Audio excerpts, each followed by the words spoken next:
Aquest dilluns ha començat la reestructuració del transport públic a Andorra.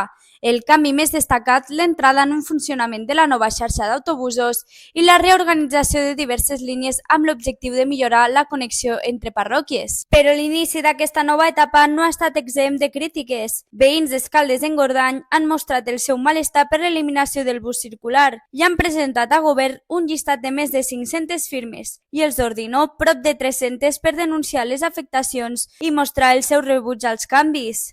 Una de les grans novetats és la nova línia L7, que connecta Andorra la Vella amb la Massana, amb una freqüència de pas cada 15 minuts. També s'han implementat línies express cap a parròquies com Ordino, Soldeu i el Pas de la Casa, i s'ha creat una parada d'intercanvi a la zona de Feda per facilitar la connexió entre valls sense passar per la capital. Des del govern, el secretari d'Estat de Transports, David Forné, assegura que el canvi no és improvisat. Es basa en un estudi detallat d'ús de les parades, amb dades recollides durant més d'un any i dissenyat amb l'ajuda d'una empresa especialitzada. L'objectiu, millorar l'eficiència i adaptar-se a l'augment sostingut de l'ús del transport públic. I tu, ets un dels usuaris afectats pels canvis? O tot el contrari, creus que et beneficia? Segueix-nos per estar al dia de tot el que passa.